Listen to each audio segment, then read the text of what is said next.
যে নার্সদেরকে ডাক্তারি ব্যবস্থার অধীনস্থ একটা পেশা হিসাবে যে দেখা হয়, আমরা মনে করি এটা ভুল। এখান থেকে মুক্ত হতে হবে।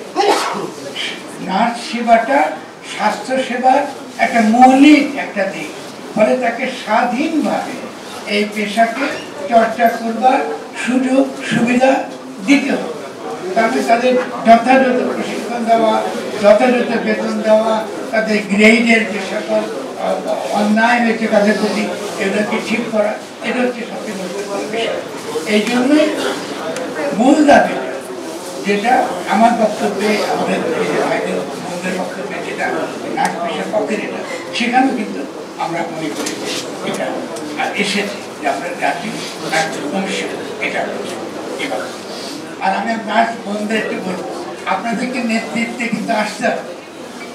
আমরা সবসময় কিন্তু আপনাদের কথা বলবো না বাইরে,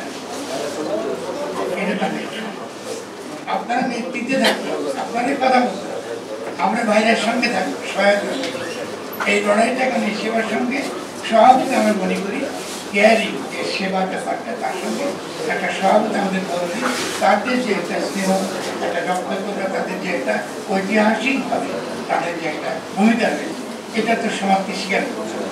সেই জন্য আশা করি আপনাদের এই নেতৃত্ব, আমাদের নারী নেতৃত্ব, নার্স পেশার মেয়েরা, তাদের নেতৃত্ব বিকাশের ক্ষেত্রে আমাদের সরকার বিশেষ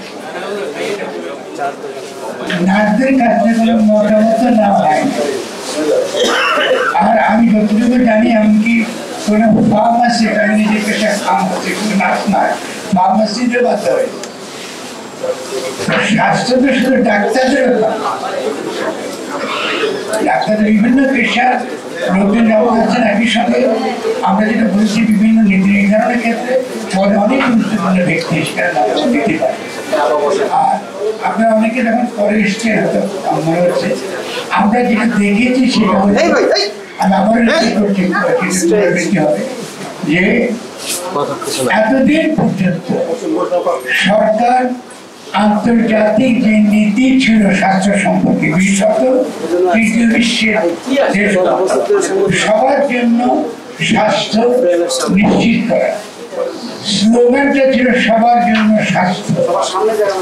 আমরা দেখলাম যে এই যে কমিশন যে প্রস্তাবনা করেছে, তার মধ্যে সবার জন্য স্বাস্থ্যের যে দাবি, জনগণের অধিকার, এটা নাই, এটা সম্পূর্ণ সেখানে যে নতুন যে কর্পোরেট পলিসি, মানে কোম্পানিগুলো, বড় বড় কোম্পানিগুলো যেভাবে চায় যে শুধুমাত্র এই সরকারের যে হেলথ পলিসি, মানে বিভিন্ন মন্ত্রণালয়ের পলিসি নির্ধারণ সম্পর্কে, স্বাস্থ্য সম্পর্কে তাদের নীতিগত কিছু বক্তব্য থাকবে, মানে জনগণের অধিকার আকারে স্বীকৃত না।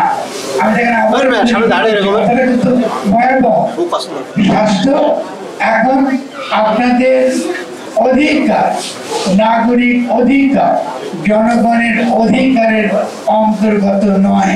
এই রাষ্ট্র এবং সরকার এটা আর স্বীকার করে না। তার মানে আপনি টাকা থাকলে চিকিৎসা পাবেন, টাকা নাই তো চিকিৎসা নেই। যদি এটাই যদি স্বাস্থ্য ব্যবস্থা হয়ে থাকে, তাহলে এই এখনকার স্বাস্থ্য কমিশনের প্রতিবেদন